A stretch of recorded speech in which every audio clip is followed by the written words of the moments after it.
First part जो मैंने read कर लिया था मैथ्स का, जिसमें मैंने वास्तविक संख्याएं, परिमेय संख्याएं, अपरिमेय संख्याएं, दशमलव प्रसार और घातांक नियम, इसका मैंने थ्योरेटिकल पार्ट लिया।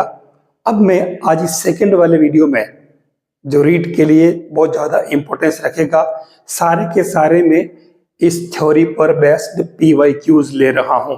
साथियों, ये वीडियो आपके लिए बिल्कुल इंपॉर्टेंट है, आप बिल्कुल स्किप नहीं करें और साथ चलें, आपके लिए बहुत फायदेमंद होगा।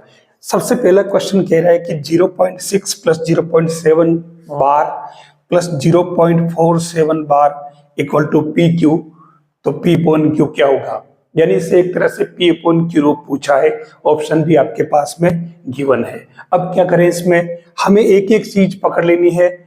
0.6 तो इसमें तो आपको कुछ करना नहीं है, ठीक है, ये एज रहेगा। और 0.7 बार जो है ये हो जाएगा डायरेक्टली 7/9।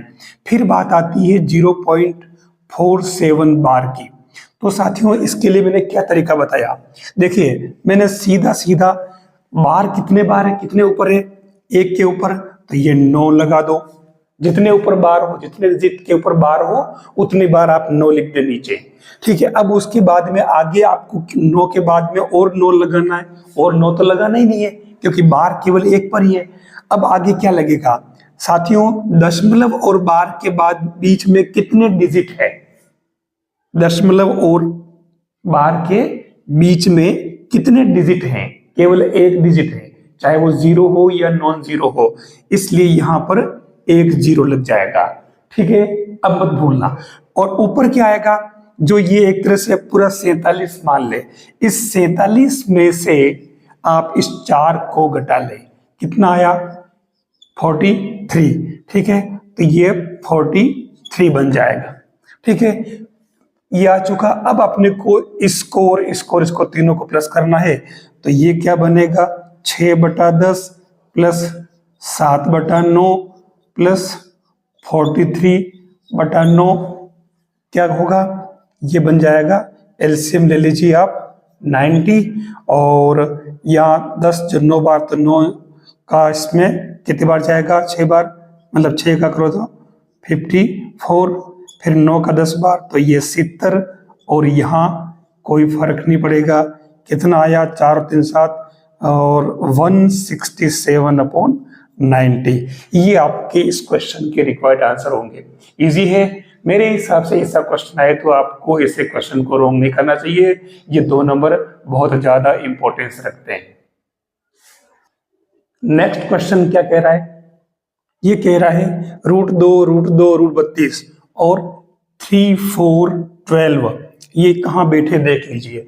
अब इसको सोल्व करेंगे तो क्या आंसर आएगा? यानी ये किसका क्वेश्चन है? घातांक नियम, एक्सपोनेंट्स लॉ का, जो मैं थ्योरी बता चुका हूं उसको भी इसमें यूज कर रहा हूं। देखना, इसके क्वेश्चन पूछे जाते हैं और ऐसे ही क्वेश्चन आते हैं लगभग। जब टॉपिक है तो क्वेश्चन कहीं जाने वाले हैं नहीं।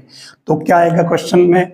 देखिए, ये है 2, तो 2 पर पावर क्या हो जाएगा? 1/3। यहाँ 2 पर पावर हो जाएगा 1/4। यहाँ देखिए 32 है ना, तो पहले इसके ऊपर पावर क्या होगा? 5, 2 की घात 5 32 होता है। अब इसके अंदर 1/12 से मल्टीप्लाई हो जाएगा। ये जो 1/12 यानी कि 12वां रूट है, यूं कह सकते हैं। तो ये क्या बन जाएगा? देखो, सबके आधार समान है, तो ये हो जाएगा 2, और पावर 1/3 प्लस 1/4 प्लस 5/12 ले लीजिए एलसीएम। तो एलसीएम क्या आएगा? एलसीएम 12 आएगा। तो यहाँ क्या बैठेगा? 4, यहाँ 3 और यहाँ 5। तो क्या आ गया? ये 4 3 7 5 12, यानी कि 2 पावर 12/12 यानी कि 2। यही आपके इस क्वेश्चन के रिक्वायर्ड आंसर है जो आपने देखा ऑप्शन में। कौन सा सही है? यस। यानी कि जब कभी n हो इस तरीके से और रूट अगर m है, तो यहाँ m पर पावर क्या बन जाती है? 1/n। ये वाली प्रॉपर्टी इसमें पूरे में यूज की है बार बार। तो मेरे हिसाब से इस तरीके के क्वेश्चन आए तो आप रॉन्ग नहीं करें। क्या कह रहा है क्वेश्चन, असेंडिंग ऑर्डर में इसको लिखना है, कौन सा जो है असेंडिंग ऑर्डर वाला सही इसका क्रम है, बढ़ता क्रम। तो देखिए √3, √4 3 और √6 4, ठीक है, क्वाड्रेटिक है मतलब। तो क्या करेंगे इसको, सबसे पहले आप देखो √3 है तो √3 को आप क्या लिखोगे, 3 पावर 1/2, √4 और यहाँ 3 है तो आप 4 पावर क्या लिखोगे, 3/2, और 4 √6 लिखा है तो आप 6 को क्या लिखोगे, 1/4। ठीक है, ये तो तरीका पता चल गया। अब आपको यहां देखना है कि एलसीएम ऑफ 2, 2 एंड 4, इन सब का एलसीएम क्या होगा। या मिस्टेक करी या मिस्टेक होगी, देख लीजिए क्या बनेगा यहाँ, 1/3। तो यहां पर आपको क्या लिखना पड़ेगा, 3। तो एलसीएम क्या आया इसका, 12। तो हमें यहां पर क्या करना, इन सभी के अंदर पावर जो है सेम बनानी है, सेम पावर होनी चाहिए। तो इसके लिए अपन एक काम करें, ये जो है 3 है तो इस 3 को अपन लिखेंगे 1/2 है और ये 12 है तो इसके अपोन में 12 चाहिए अपने को। तो अपन इसको क्या, मतलब 1/2 है तो हम इसको 6/12 लिख दें पावर, ठीक है, थोड़ा दूर हो गई, पास लिख देते हैं 3। फिर सेकेंड टर्म जो है ये 4 पावर 1/3, तो इसमें 4 को अपन अपोन में 12 बनाना है, ठीक है। तो ये हो जाएगा 4/12, ताकि 1/3 वापस आ रहा है। और अब लास्ट वाली जो यही है इसको, तो इसमें भी 6, तो इसको आप 3/12 कर लीजिए, ठीक है। अब अगला काम क्या होगा, अगला काम ये होगा कि ये फर्स्ट जो है इसको आप 3 पावर 6 और होल पावर 1/12 बना दीजिए। सेकंड वाला जो है ये फर्स्ट वाला, सेकंड वाला क्या था ये, तो 4 पावर 4 और ये 1/12 कर दीजिए। और लास्ट वाला 6 पावर 3 1/12, सबकी पावर सेम हो गई। अब आप अंदर वाले को सिंप्लीफाई कर लो, तो ये 3 की पावर 6 कितना हो रहा देख लो, 3 × 3, ठीक है, तो 9 9 9, तो ये शायद 729 हो रहा है और 1/12, ठीक है ना, कौन सा, पहला वाला, ठीक है ना, ये वाला। फिर सेकंड वाला क्या बनेगा, 4 की पावर 4, ठीक है, तो ये 16 × 16 यानी कि 256 होल पावर 1/12। और लास्ट वाला क्या बन रहा, 6, तो 6 × 6 यानी कि 216 और होल पावर 1/12। अब आप देखो पावर सबकी सेम हो गई, तो अंदर वाली संख्या देख लो आप, सबसे बड़ी ये है, उसके बाद ये है, उसके बाद ये है। तो इसमें असेंडिंग ऑर्डर क्या आएगा, नंबर 1 पे तो आएगा ये, ठीक है, फिर नंबर 2 पे आएगा ये, और नंबर 3 पे आएगा ये आपके इसका असेंडिंग ऑर्डर हो जाएगा। कुल मिलाकर के करना क्या था, पावर सबकी सेम बनानी है। जब अपोन में हो तो एलसीएम लेकर के आप पावर सेम बना दीजिए, एक्स्ट्रा टर्म को पावर को अंदर दे दीजिए ताकि बाहर वाली सेम आ जाए और अंदर वाला सोल्व करके अपन देख सके। यह आपको a की वैल्यू दे रखी है 1/2 + √3, आपको a + 1/a की वैल्यू निकालनी है। तो देखिए पहले अपन एक काम करें, इस a की वैल्यू को परिमेयकरण करके सही कर लेते हैं। 1/2 + √3 और ये 2 - √3/2 - √3, क्या बनेगा, ये ऊपर तो हो जाएगा 2 - √3 और नीचे हो रहा है 4 - 3, तो ये a = क्या आ गया आपके 2 - √3, यानी a की वैल्यू आपके पास में 2 - √3 आ गई। और 1/a करोगे अब यहीं पर इससे, तो 1/a की वैल्यू क्या हो जाएगी, ये 2 + √3। अब इसने पूछा है कि a + 1/a की वैल्यू, तो ये ए की वैल्यू तो आपकी कितनी आई थी, 2 माइनस रूट 3 प्लस 1/a की 2 प्लस रूट 3, तो ये 4 इसका रिक्वायर्ड आंसर बन जाएगा। बहुत ही प्यारा क्वेश्चन दिया है। ये कह रहा है कि रूट 2 और रूट 3 इनके बीच में इन चारों में से कौन सी परिमेय संख्या लाइज करती है, स्थित है, ये पता करना है। देखिए root 2 irrational number, root 3 also irrational number, दोनों ही अपरिमेय संख्या है। अब ये जैसे ऑप्शन दे रखे हैं इसके हिसाब से अगर देखोगे तो जल्दबाजी करते ही इसमें रॉन्ग होने की संभावना है। क्यों, देखिए आप खुद सोचिए कौन सा आंसर होगा। मैं बेसिक चीज लूं तब तक आप कमेंट में बताएं कि इसमें से कौन सा आंसर सही होगा। करिए विचार। आपको मालूम होगा रूट 2 इक्वल टू होता है 414, ठीक है, इस तरीके से चलता है। और रूट 3 की वैल्यू होती है 1.732, इस तरीके से ही वैल्यू होती है। तो हमें ये देखना है कि इन दोनों के बीच में कौन सी संख्या है। अब यहाँ पहला जो ऑप्शन दे रखा है, पहला ऑप्शन क्या दे रखा है पता कर लिया आपने, पहला वाला सही करोगे।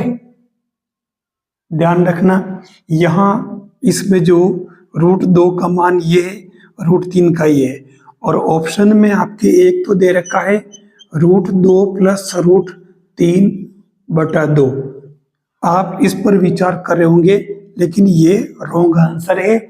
सही आंसर है इसमें 1.5, क्योंकि 1.5 इस 1.4 और 1.7 के बीच में कहीं न कहीं लाइज कर रहा है, जबकि ये ऐसा नहीं होगा। 2 का भाग लगाओगे इसमें तो ये इससे सही नहीं बैठेगा। सही आंसर आपकी 1.5 होगा इसका। देखिए रीट के अंदर जो क्वेश्चन बनते हैं बिल्कुल ये ऐसे ही बनते हैं। अच्छा, रीट ही जरूरी नहीं है, वीडियो हो, पटवारी हो, या जहां जहां बेसिक मैथमेटिक्स है नंबर सिस्टम से संबंधित, वहां ऐसे क्वेश्चन बहुत ज्यादा इंपॉर्टेंस रखते हैं। यहां आप देखिए 1/1 plus root 2 plus 1/√2 plus root 3 plus और 1/√8 प्लस रूट 9 इक्वल टू क्या होगा। बीच में कितने टर्म है, रूट 3 के बाद या 2 3 है, 3 4 4 5 5 6 ऐसे चलेगा।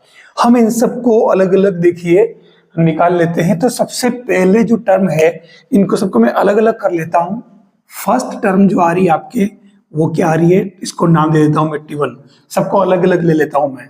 तो इसमें मैं क्या करूंगा 1/1 प्लस रूट 2 और इसका परिमेयकरण कर लेता हूं मैं, ठीक है। तो ये हो जाएगा क्या, इसको अगर हल करोगे तो क्या बनेगा 1 माइनस रूट 2 अपॉन नीचे क्या बन जाएगा, ये बनेगा आपके 1 माइनस और 2। तो आप देखिए ये क्या बन जाएगा -1 प्लस का रूट 2। चलो हम T2 भी निकाल ही लेते हैं। तो T2 क्या बनेगा, सेकंड वाला है। यहां देखिए ये रूट 2 प्लस रूट 3, तो इसको मैं परिमेयकरण करूंगा तो root 2 minus root 3 upon root 2 minus root 3, तो ये क्या बनेगा root 2 minus root 3 upon 2 minus 3। तो देख लीजिए आप ये क्या बना माइनस का रूट 2 प्लस का रूट 3। अब ऐसे ही अगर मैं T3 निकालूं तो क्या बनेगा 1 upon root 3 plus root 4 multiply root 3 minus root 4 upon root 3 minus root 4। तो देख लीजिए ये सेम वैसे ही अब आपके दिमाग में बैठ गया होगा कि टर्म क्या बन रही है, ठीक है। -1 हो गया तो ये माइनस का रूट 3 प्लस का रूट 4। अब मैं T4 डायरेक्ट लिख रहा हूं तो T4 क्या होगा माइनस का रूट 4 और प्लस का रूट 5। तो T5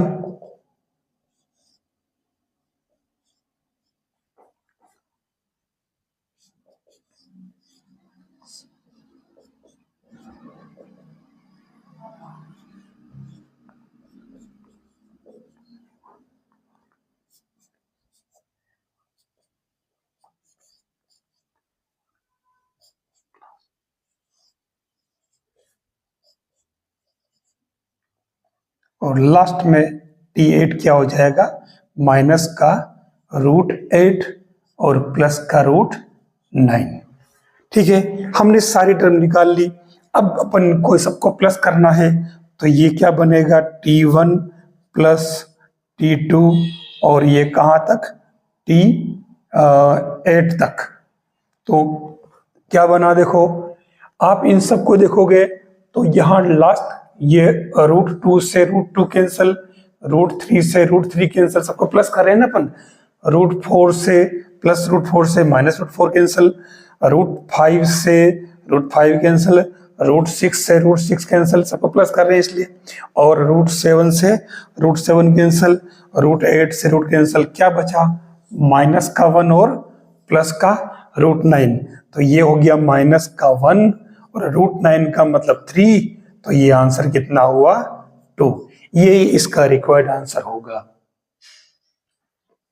घातांक नियम का क्वेश्चन, एक्सपोनेंट्स लॉज पर डिपेंड बेस्ड।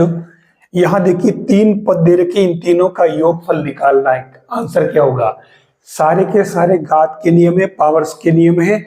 आपको खाली इसमें सोल्व करने में ध्यान रखना है ताकि मिस्टेक नहीं हो। तो हम एक काम करते हैं, पहले एक एक टर्म को सोल्व कर लेते हैं। तो पहली टर्म क्या बनेगी, 4 और इसमें 216 है। तो देख लीजिए आप, इसमें ये 6 पावर 3, 6 इंटू 6 इंटू 6 216 होता है, तो 6 पावर 3। ठीक है, और इसके ऊपर पावर -2/3। फिर नेक्स्ट वाला क्या कह रहा, 256। तो देखिए 256 2 इंटू 2 इंटू कितनी बार है, 4 बार है, मतलब 4 2 तो 8 बार है। ठीक है ना, तो ये हो जाएगा 4 जो है ये 4 टाइम से, ध्यान रखना 4 इंटू 4 4 इंटू 4 होता ना, 4 चौक 16, तो 16 इंटू 16 256 और माइनस का 3/4, फिर 2/243। ठीक है, तो ये 3 पावर 5 है। 3 को 5 बार मल्टीप्लाई करो, 3 तो 3 3 ऐसे 5 से नहीं। ठीक है, तो ये माइनस का 1/5। अब आप देख लो क्या आ जाएगा, 4/6 पावर -2। ठीक है, 1/4 पावर -3, 2/3 पावर -1। आ गई हम लाइन पे, तो ये 4 इंटू 6 पावर 2 ऊपर चला जाएगा, 1 इंटू 4 पावर प्लस का 3 हो जाएगा जैसे यहां हुआ, और ये 2 इंटू 3 पावर प्लस का 1। तो क्या बना, 4 इंटू 36, और ये 4 इंटू 4 कितना होता है, प्लस ये 6 बन जाएगा। तो ये हो जाएगा, देखो 6 चौक 24 और 4 12 13 14 144 और 16 और 16 जो कि 64 और ये 6। देख लीजिए कितना आ रहा आंसर इसमें, 6 और 4 10 4 14 और ये यानी कि ये आ रहा है 214, इसका आंसर आ रहा है। अब ये पावर स्लो है, तो पावर स्लो में सोल्व करने में ही ध्यान रखना है, खासतौर से नियम आप सभी को इसमें पता है, बस नियमों का सही उपयोग करना और उसका पूरा कॉन्शियसनेस से काम करना, ताकि आप आंसर तक पहुंचोगे, नहीं तो बीच में कहीं मिस्टेक हो जाएगी। क्वेश्चन को देखते ही आपके माइंड में कौन सा आंसर क्लिक होता है। चलो मैं ऑप्शन दे रहा हूं केवल 2, 1 और 0। आप इसको देखते ही आंसर क्या बताएंगे, 1 या 0? कमेंट करें फटाफट। चलो मैं करा देता हूं, ठीक है। ये क्या बनेगा, x, देखो आधार समान है, भाग में घातें घटेगी, तो x power a minus b हो जाएगा, और इस पूरे पर होल पावर क्या, 1/ab। सेम ऐसे ही x power b minus c, ठीक है, और कैसे भी लिखो, भले इसको यहां तक ही लिख दो, फर्क कुछ नहीं पड़ रहा है। अब यहां तक नोट कर ले, ये 1/BC, फिर x की पावर c माइनस ए, और ये 1/c है। क्या होगा, x power a minus B upon A B, X power b minus C upon B C, और x power c minus A upon C है। अब तो पता चल रहा है क्या होगा, 0 या 1। ये x x x सभी सेम है, बेस सब में सेम हो गया, आधार समान हो गया, घातें जुड़ जाएगी, तो क्या होगा, a minus B upon A B plus b minus C upon B C plus c minus A upon C है। तो ये क्या बन जाएगा, x पावर a, देखो नीचे पहले आप एलसीएम ले लो, चलो एलसीएम क्या आएगा, ए बी सी, तो ए बी से कैंसल, तो ये क्या बना, ये बन जाएगा आपके ए बी से भी तो सी, तो ये सी ए माइनस सी बी, फिर यहाँ बी सी हट जाएगा तो ए बचेगा, तो ए बी माइनस ए सी, और प्लस सी हट जाएगा तो बी बचेगा, तो बी सी माइनस बी ए से बी ए कैंसल, ए सी से ए सी कैंसल, सी बी से सी बी कैंसल, तो ये आपके एक्स की पावर क्या बची, 0 अपॉन ए बी सी, मतलब x की पावर 0, तो ये आंसर क्या होगा, 0 नहीं, आंसर 1 होगा। ठीक है, किसी की पावर अगर 0 होती है तो उसकी वैल्यू हमेशा ही 1 होती है, ये आपको जानकारी है। तो ये देखते ही माइंड में क्लिक हो जाना चाहिए कि इस तरह के क्वेश्चन में x की पावर 0 ही बचती है सोल्व करने के बाद, और x की पावर 0 बच गई, इसका मतलब आंसर 1 होगा, क्योंकि यहां देखो पद सिमेट्रिक है, देखो ए बी बी सी सी है, इसका मतलब एक सिमेट्रिक है, तो आंसर जरूर कोई न कोई बिल्कुल 0 या 1 के आसपास ही बैठेगा। एक्सपोनेंट लॉज पर बेस्ड क्वेश्चन है, फिर से a power x equal to B power y equal to C power z दे रखा है, और दे रखा है B square equal to A C. ये कह रहा है कि इस दो कंडीशन से अगर x inverse plus z inverse equal to lambda y inverse आता हो तो लेमड़ा की वैल्यू क्या होगी। क्या करोगे, जो कंडीशन दे रखी है आप इसमें सबसे पहले एक काम कर लीजिए, इसको कुछ लेट कर लीजिए k।